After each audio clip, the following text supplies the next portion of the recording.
What if hiring could be easier, more streamlined, and less time-consuming? So even when you're busy, you could still be smart about the way that you hire. With ZipRecruiter, you could post your job to over 100 of the web's leading job boards with just one click. So you can rest easy knowing your job is being seen by all the right candidates. Then, ZipRecruiter puts its smart matching technology to work, actively notifying qualified candidates about your job within minutes of posting, so you receive the best possible matches. That's why ZipRecruiter is different. Unlike other hiring sites, ZipRecruiter doesn't depend on the right candidates finding you, it finds them. No wonder 80% of employers who post on ZipRecruiter get a quality candidate through the site in just one day. ZipRecruiter, the smartest way to hire. Find out today why ZipRecruiter has been used by growing businesses of all sizes and industries to find the most qualified job candidates with immediate results.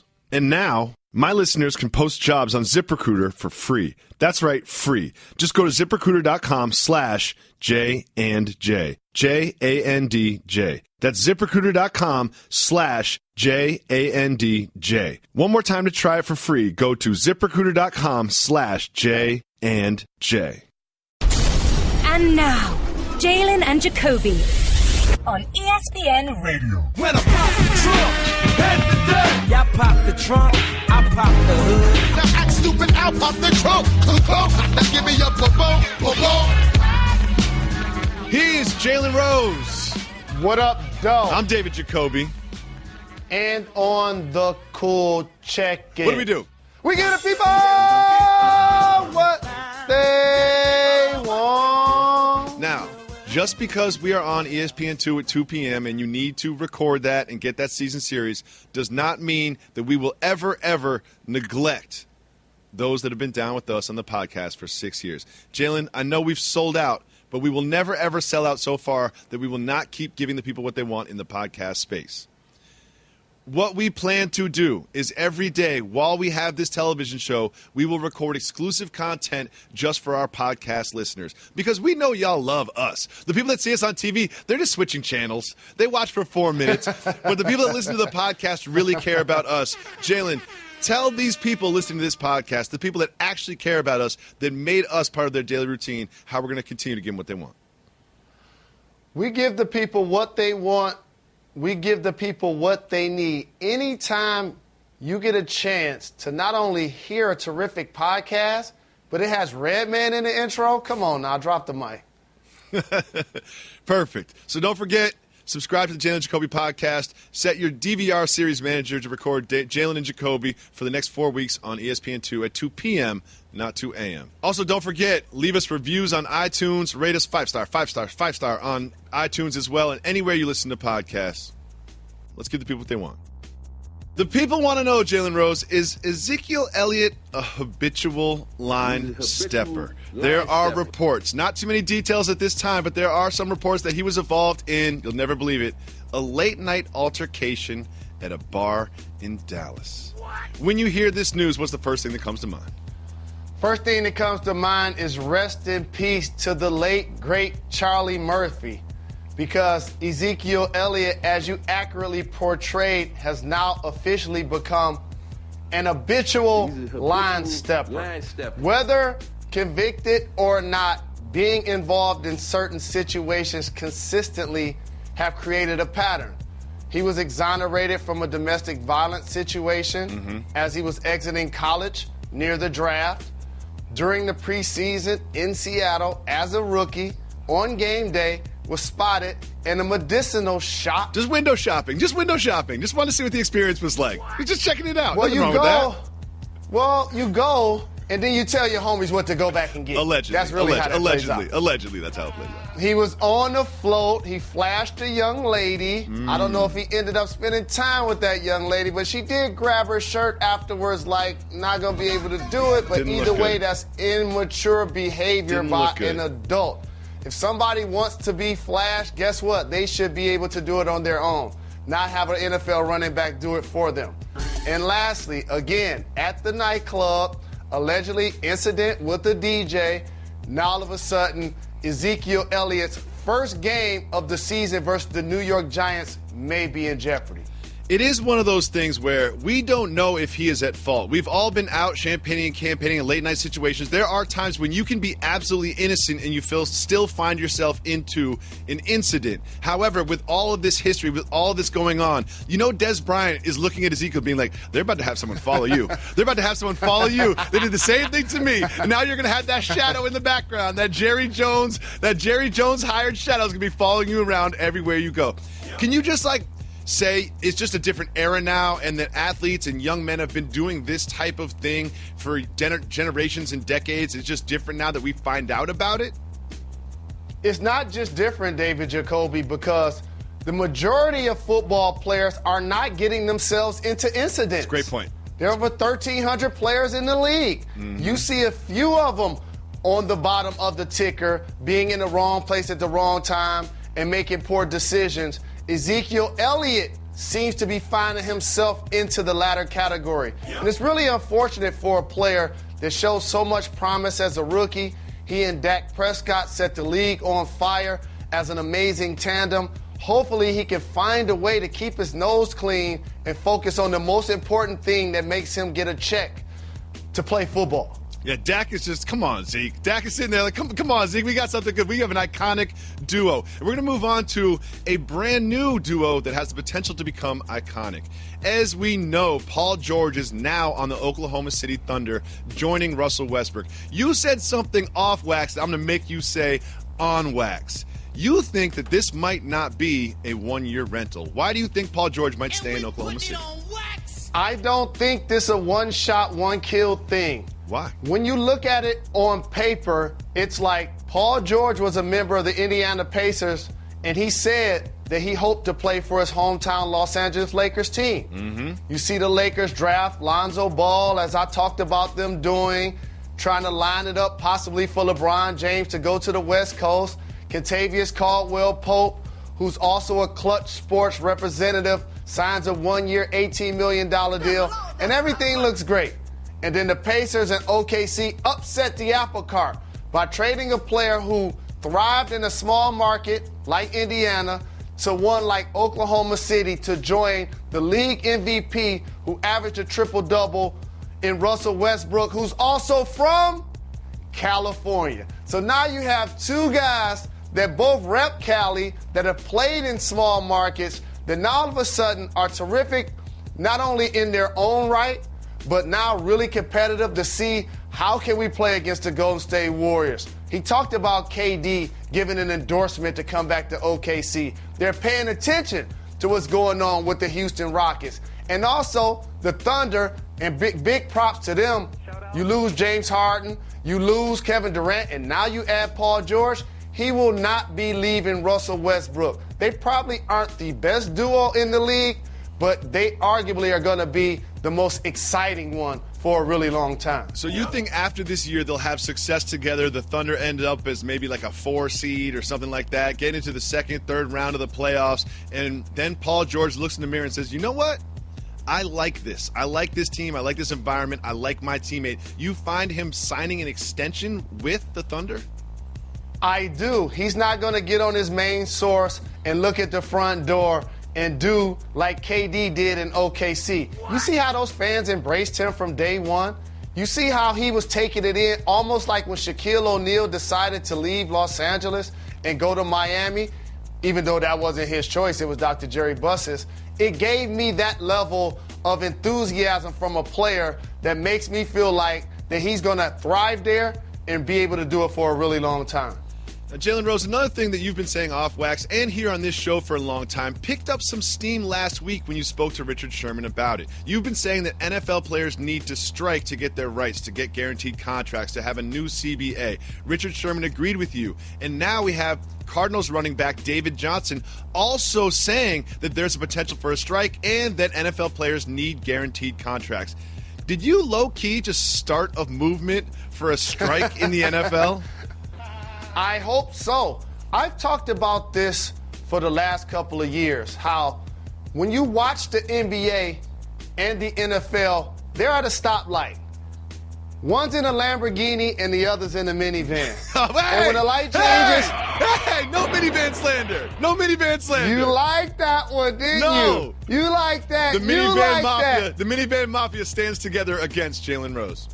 Shout out. And when you see players, and I love this for the NBA because, again, it's head-scratching and cultural. We'll get into that another day. While these are the only two sports that have salary caps, that have length of contract limits, restrictions after high school, punished for marijuana. These are also the two sports that are the most popular in American society.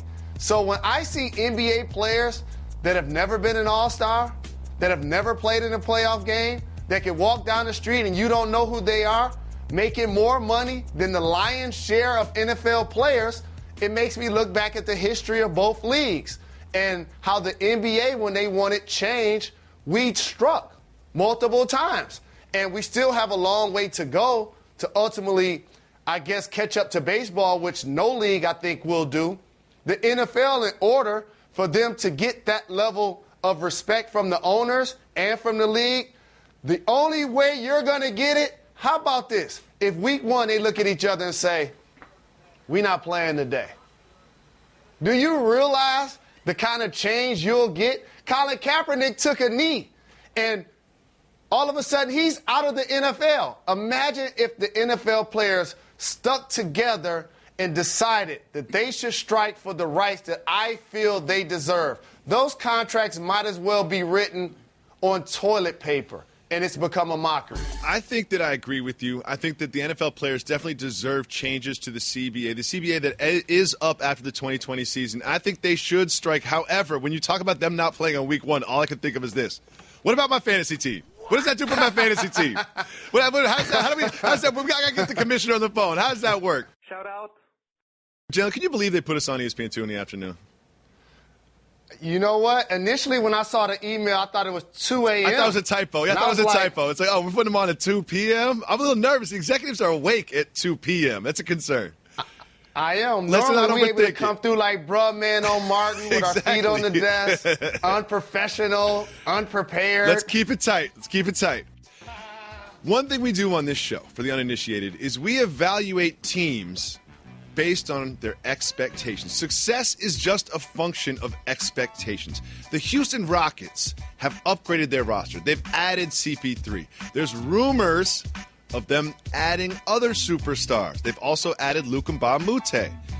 What do you see as the realistic expectations this season for this new look Houston Rockets? First and foremost, the NBA offseason is on fire. I'm so excited each time I acknowledge a team that's actually making moves to improve their rosters and put themselves in a position and be more excited for this upcoming year. And big props to the Houston Rockets, their ownership, as well as their general manager, Daryl Morey, because he's been able to recruit all-star level players to come play with their team, including Mike D'Antoni, who helped take their offensive prowess to another level. James Harden's game has taken off to the point where he was second in the MVP race.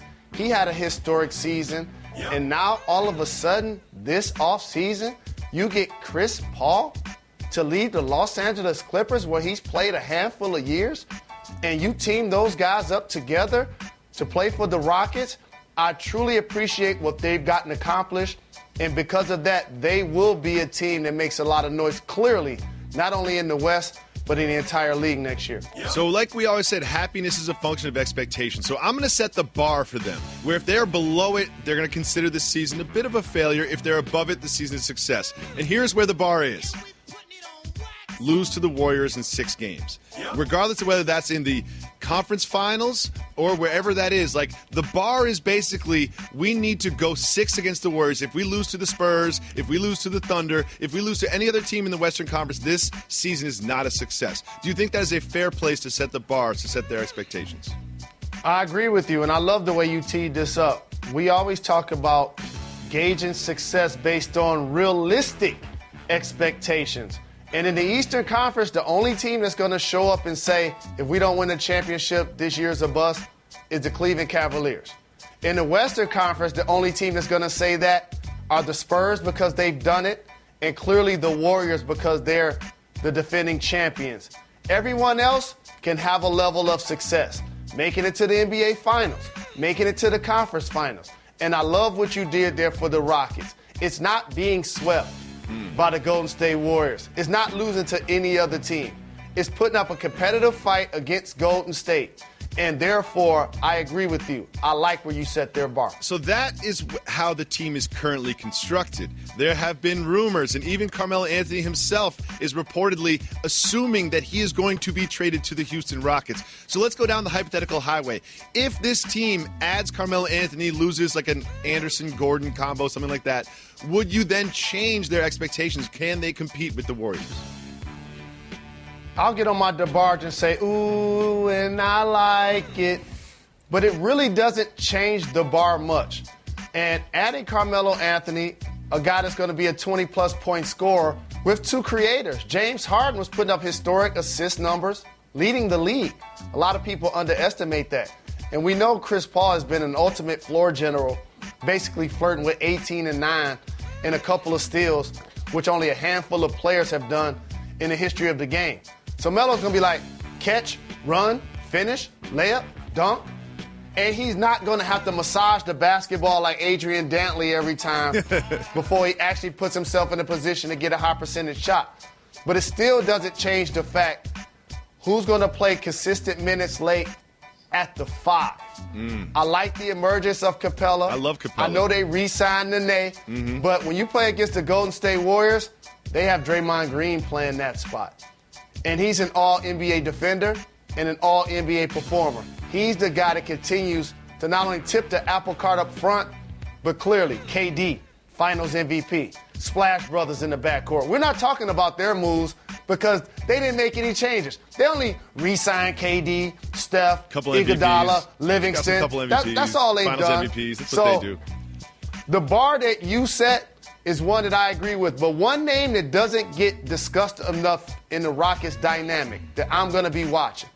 You may lose Anderson. You may lose Gordon. They spread the floor because they don't just shoot threes. They shoot them Deep 2 or threes. 3 feet beyond the 3 line. Trevor Ariza, they need to find a way to keep him. A two-way threat, guards multiple positions, make open threes. If they have to lose him, I don't like the overall composition of what they're going to try to get accomplished. Now, one of the things that's important to any duo working together is chemistry. I always tell my wife, listen, I have to go out tonight with Jalen because it's good for the show. It's good for our chemistry. Apparently, James Harden and Chris Paul feel the same way. They were together at a Kendrick concert, enjoying themselves, taking video of themselves, posting on social media. What does them hanging out together tell you about the potential chemistry of these two stars? Really what it tells me is while James Harden played with Dwight Howard, it seemed like they weren't breaking bread. While Chris Paul was playing with Blake and DeAndre, they weren't breaking bread. So it just shows me that they're more like-minded, and they're showing us that they're going to not only kick it on the floor clearly and try to take the Rockets dynamic to another level, but break bread off of it. That's the chemistry that you're talking about. That's why you see them show up for public consumption the way they did.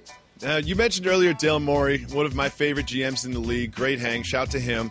He is feeling himself. He's making these moves. He's the talk of the town. And he might be feeling himself a little too much. Here's what he had to say about this duo of CP3 and James Harden. Quote, "No one has ever put two players this smart, this complimentary on the same team." Jalen, are you buying what Dale Morey is selling? I like to look deeper than Atlantis, into people's comments. Okay. And as I peel back the onion, this isn't about James Harden and CP3. Because we all know that they're not the most quote-unquote intelligent duo to ever play basketball together, who, by the way, haven't played a game yet. No. This is about the architect. This is about him adding the part of being put together. Who put them together? Me. Me. That's who. That's who. Me. I love it. Listen, there's nothing wrong with tooting your own horn, patting yourself on the back. We do it a lot on this show, too. You know, like, there's nothing wrong with that, making yourself part of the headlines. He's not going to be taking the floor. This is his season. This is his NBA Finals right now, constructing this team. And I'm glad you brought up the big position, because if you look at the way that this team's constructed, could you see them go small? Could you see them against the Warriors not put Nene or Capella on the floor? Yes, because late in games for the Golden State Warriors, they don't want Zaza or JaVale McGee playing those quality minutes. So they're able to do that, but again, it's because you have Draymond Green at 6'7", that can guard bigger players, grab and go from the board, be first or second in the team in both rebounds and or assists, and all of a sudden you're off on a fast break, and that's become something that has been a terror for the league the last couple of years. So when you're the Houston Rockets, you can go smaller, but the problem is who's going to rim protect? You say KD, a lot of times if he's the tallest player on the floor, plus a guy that can shoot with unlimited range, there's no intimidation to stop these guys from driving to the basket. So in theory, it seems like it gives you a better chess piece in order to compete. And, of course, it creates a faster game, more tempo, more shots. It gives you a puncher's chance. But no rim protection, nobody to be a physical intimidation in the paint at all, does not deter the Golden State Warriors at all. So in conclusion, at Jalen Jacoby, we always set realistic expectations for these teams, especially the new teams that are constructed. And we find that if the Warriors lose, if the Rockets lose to the Warriors in 6, they'll be happy. If they lose in 5, they will not. That's where we're setting our expectations. And set your expectations for this show very low. We've sold all the way out here on Jalen and Jacoby on ESPN2. But one thing we will never stop doing is playing our favorite game. It's called Soft Move or Boss Move. It needs no explanation. First, we have this. LeBron James working out. You'll never believe this. He's not wearing a shirt. I don't think LeBron James has put on a shirt since he wore the Cleveland uniform in the finals. But he's not only working out without a shirt, he is dancing with himself, looking in the mirror, listening to the Migos, wearing those compression tights and only those compression tights. Jalen Rose, wearing tights and only tights while working out, soft move or boss move? If other people are present, in particular strangers, soft move. It's a soft move, Jalen. I know you. You would never, ever, ever, ever, ever, ever, ever, ever even put on those tights, let alone wear them outside of your own house.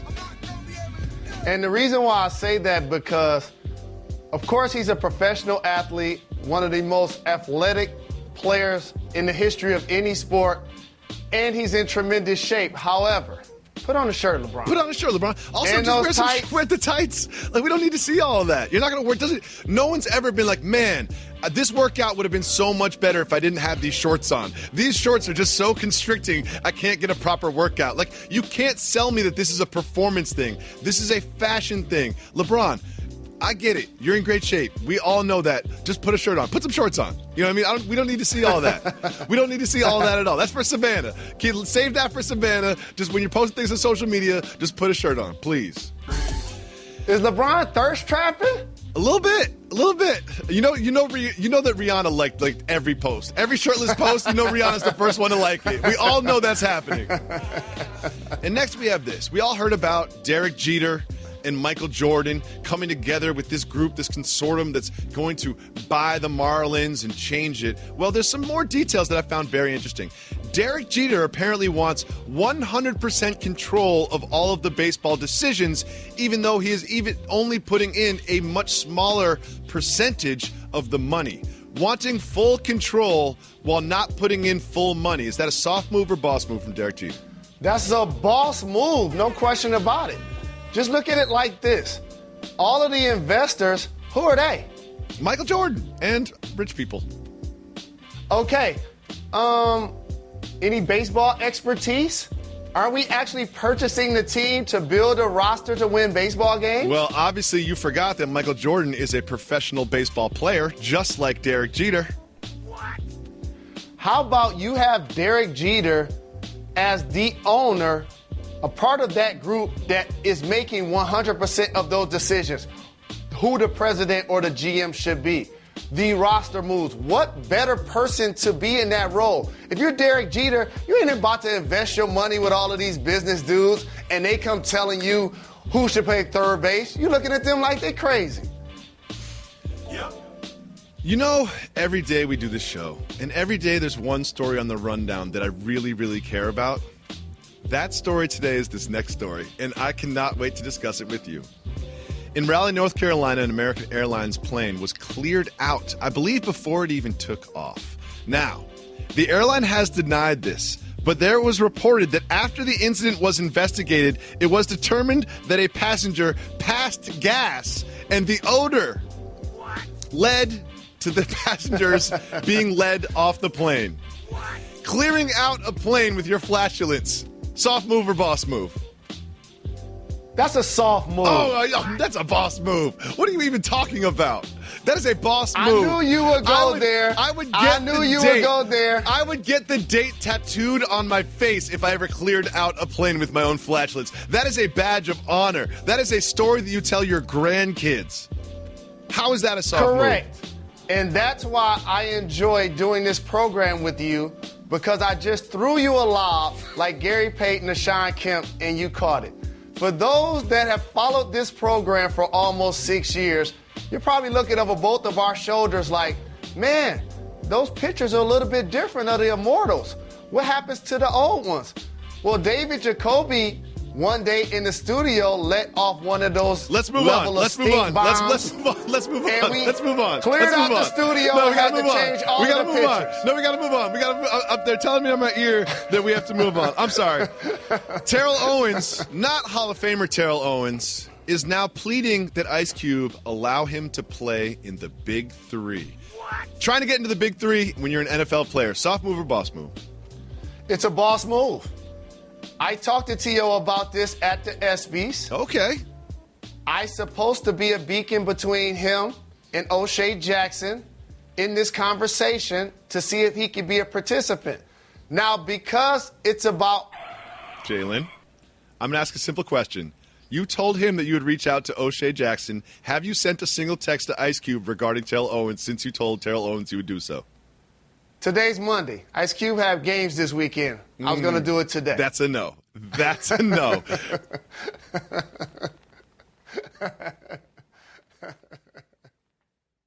There's a lot going on in the world of sports, but there is nothing more important than Mark Richt explaining how he eats a sandwich. If you cut that sandwich like that, all right, this is bite one. All right, this is bite two. And I probably should have made it a little bit bigger. Bite three is right here. Okay.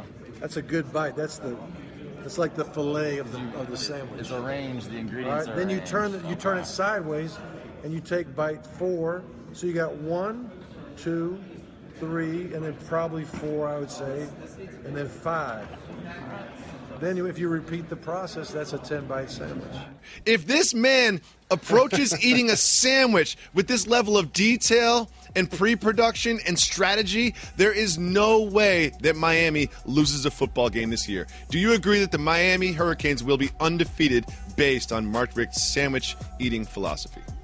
I bleed maize and blue, but everybody knows I rep the U to the fullest. Even look back at the Fab Five documentary when I'm rocking a U crew neck. But with that being said, this is clearly cultural.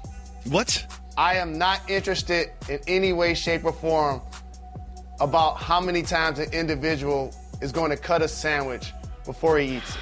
Jalen, I need a new co-host because this means everything to me. This means everything to me. And you know what you said on this show one time? You said you have never cut a sandwich in your life. That's insane. Not only does Mark Richt agree with me that diagonal cut is the appropriate way to cut a sandwich, he's got a strategy for the post-cut approach. And then he called one of my favorite parts. We're going to move on because I know you don't want to talk about this. One of my favorite parts is he called, this is the fillet of the sandwich right here. Like, not only does he eat the sandwich in a certain way every time, he's got bites that he prefers over others. I cannot wait until one day you're out and Mark Richt comes and joins this show with me. And it's Mark Richt and Jacoby on ESPN 2 at 2.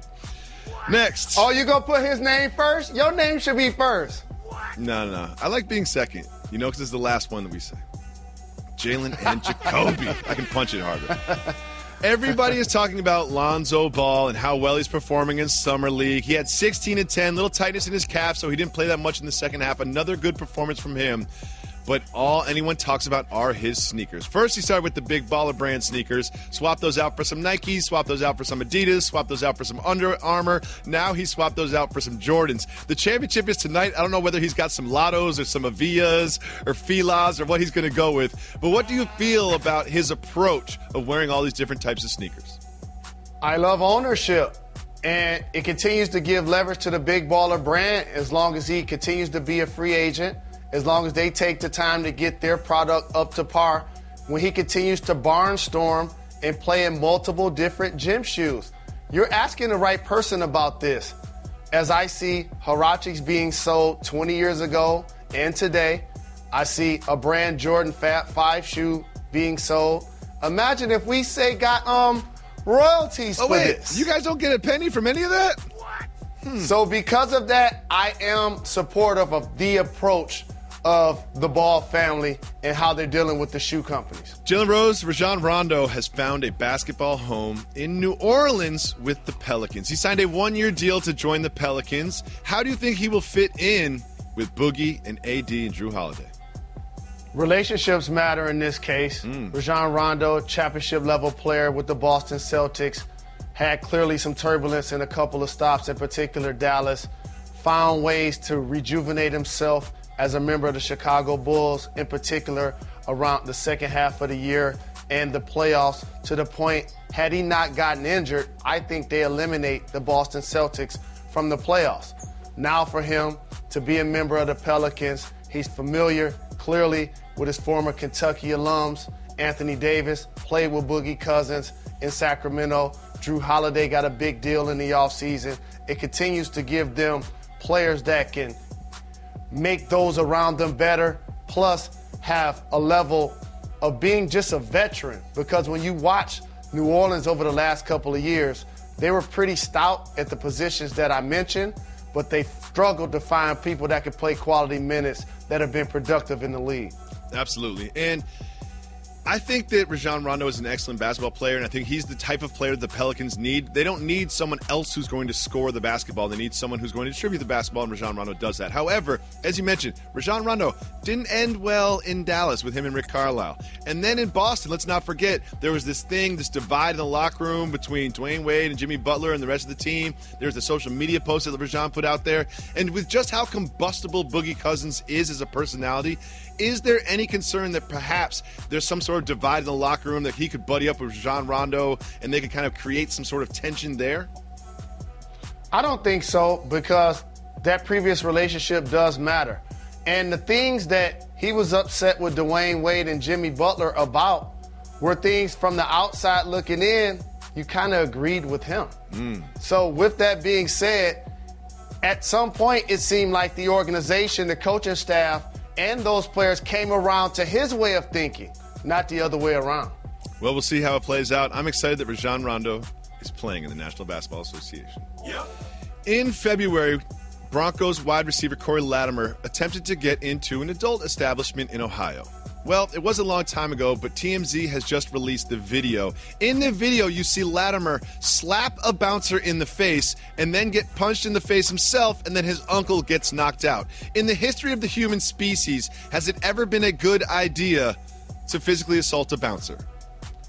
It's not, because they're clearly there to protect the best interests of the premises and physically able to disarm somebody that's trying to go against their will. That's exactly what they're paid to do. So for you to get so upset because you can't get in for any way, shape, or form, all you got to do is jump in the Uber and go somewhere else. Just go home. Just go home. Go anywhere else. Next, we have this. One of my favorite emerging rappers is Schoolboy Q from Los Angeles. He's a great rapper. If you're not familiar, look him up. He's great. He had his dog on a flight. His dog was supposed to meet him in Los Angeles. However, United Airlines sent his adorable dog to Chicago. What would you do if an airline sent your dog to the wrong city? There are a lot of animal lovers out there. I'm one as well, but I travel so much, so therefore it's almost cruelty for me, based on my schedule, to put a dog on and off a plane, in or out of a kennel. So I would be, just like I'm sure he was, very upset, very disappointed, and very angry with the airline, no different than how I would behave if they lost my luggage. The exact same thing. One thing that you do that rich people do is don't pack that much luggage because you just buy clothes when you get there. That is rich people and rich people only. I just want to put that out there. And finally, we have this. Chance the Rapper is in talks to potentially host a reboot of the Def Poetry Jam. We all remember that series. Jalen, are you excited for a reboot of Def Poetry Jam? I like it a lot because a lot of times rappers, and Jay-Z talk about this in 444, they don't get the level of respect for their ability to write and be poets beyond the music. So I always appreciated this show and the idea, and I'm glad potentially that it's going to come back. So, Jalen Rose, now that we're on at 2 p.m. instead of 2 a.m., that shifts our entire day earlier. How does that change your approach? It doesn't change it much because I love doing the show earlier the better. I love the fact that we're going to be able to put out a podcast for our followers in the afternoon That's as a good point. opposed to late. That's a really good point. If you listen to this podcast, you're so used to us uploading the podcast at midnight, you wake up and have a fresh one, but sometimes it feels like yesterday's news. That's always been on our mind. So now, if Reggie actually does his work, which you never know, we will have the podcast up for you for your commute home from work. I'm going to say it'll probably be up around 3:30, 4 o'clock Eastern. So now you'll get today's information today from Jalen Jacoby. Another thing about this change, Jalen, that I'm a little concerned about. I might have to parent in the afternoon, you know? Because my wife is going to see that the show's over at 3 p.m., right? So I'm going to have, so she's going to be like, so when are you coming home? I'm going to be like 7 o'clock at night. She's going to be like, well, what are you doing for those 4 hours? I'm going to be like, well, preparing for the next day's show? Working out? Like I don't know, but I'll be home at 7 because the twins go to bed at 6, so I gotta get home after that. And I know she doesn't listen to the podcast, so I can say this very freely. Well, you have time to play basketball. You have time to get an executive, steam, shower, massage, rinse, and repeat. And also, we get a chance to go over the rundown for tomorrow's show. Good and point. recap what we talked about on today's show. That's very important. I'm going to use that. I'm going to say exactly that. I'm going to say Jalen and I need to spend some time together to work on tomorrow's show and to recap what we did today and have a couple beers. It's very important to the success of the program, Joey. It's very important. But we will always continue to do our best to give the podcast listeners exclusive content and to not sell out completely. But we're going to kind of sell out. Come on. Yep. All right. We have a simple motto on this program, Jalen. What's our motto?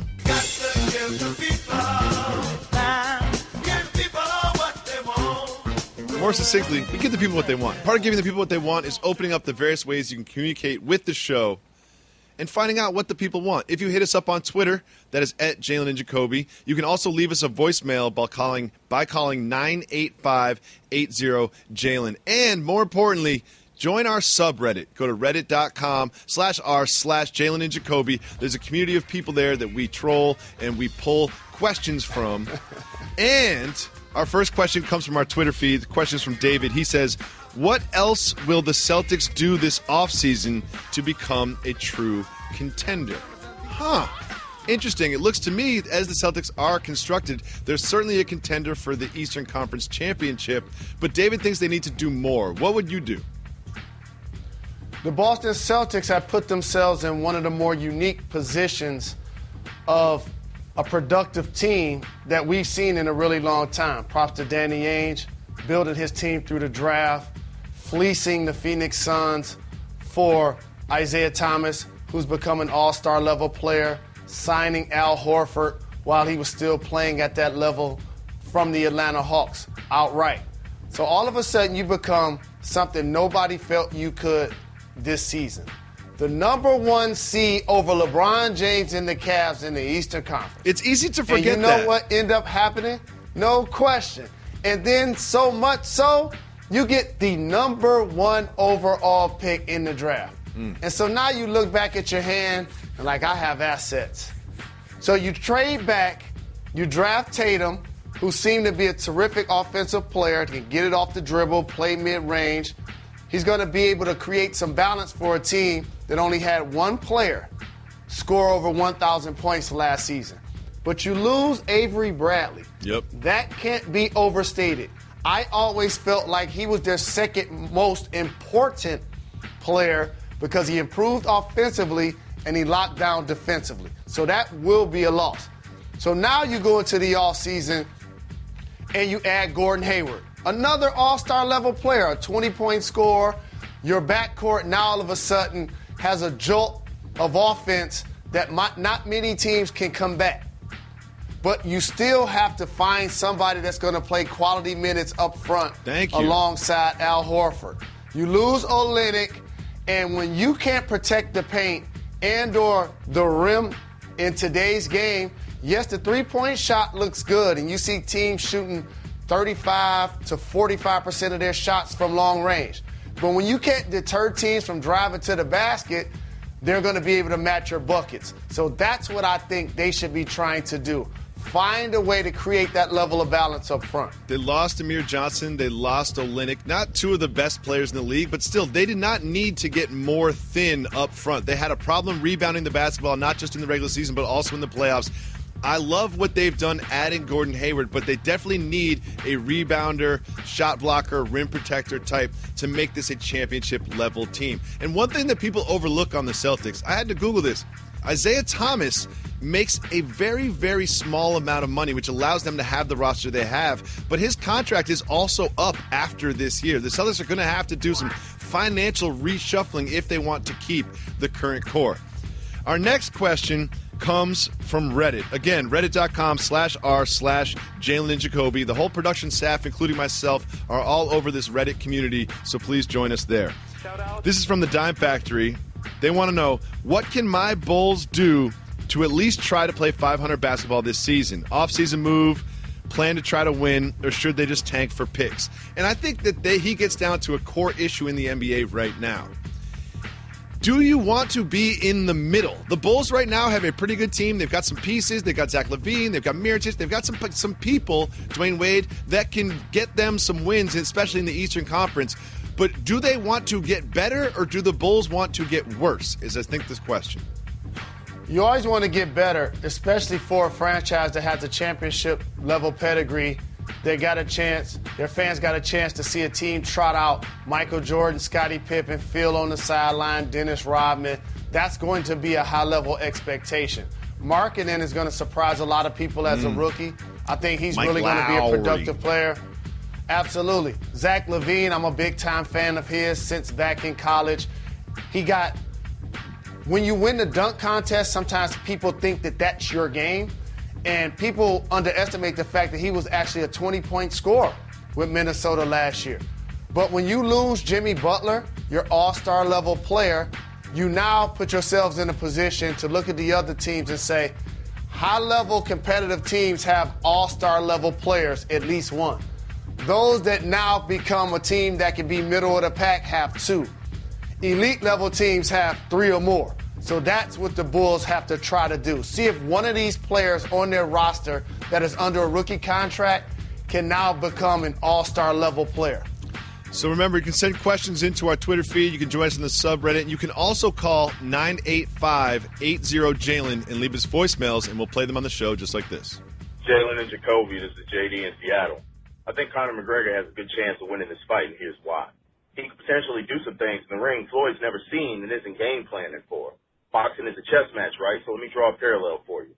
There have been professional chess players that have lost to amateurs because they play so unorthodox and use openings and techniques that aren't commonly used by other pros.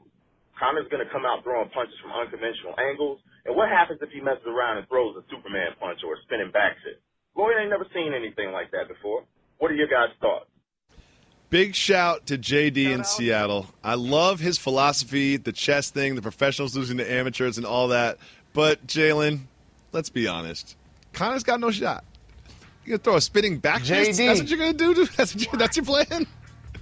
when you go back and look at the footage of the press conference at the Staples Center from your Seattle residence, I want you to acknowledge that there was somebody standing on the stage that was a little bit taller than everybody else.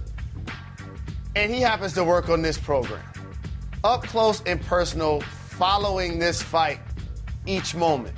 Because the enthusiasm is going to happen at the press conference, via tweets, the introductions, the music, the national anthem. I'm already hearing rumbles that Conor McGregor getting dropped in training. Okay? He's not had a professional boxing fight. It has not taken place. Floyd is undefeated. 49 times he's been in the ring and has not lost. And the strength of his game is defense. So you mean to tell me Conor McGregor is going to get in the ring and throw a Superman punch to knock out Floyd Mayweather? No, spinning back fist, too. What? If anything, we're going to get Floyd's signature Tyson Burbank type KO. That has a better chance to happening than Conor McGregor actually winning this bout. Now, the next question comes from our Twitter feed. It's Kobe Goat, and this guy really understands the ethos of this show. Soft move or boss move, sneaking a whole dinner into the movie with you. There's a couple things. It's not what you do, it's how you do it. This is clearly a boss move with some caveats. Number one, it can't be like the release night where you know the theater's going to be packed. Number two, no fish allowed, okay? Can't have a stinky dinner. I've done this many, many times where I've brought in sandwiches, Italian subs, chicken parms, pizza slices. But one thing you cannot do is bring stinky food into the theater. Jalen, do you sneak food into the movie theater? Absolutely sneak food into the movie theater. You can't bring seafood either. Has a large aroma. However, you can't bring so much food to the point where you don't enjoy the popcorn and the nachos. Thanks so much for listening to the podcast, to our loyal supporters. Don't forget, we're on ESPN2 at 2 p.m. for the next 4 weeks, so make sure you tune into that. And as always, we will sell out, but we will never disrespect our podcast listeners. Tune in tomorrow. We are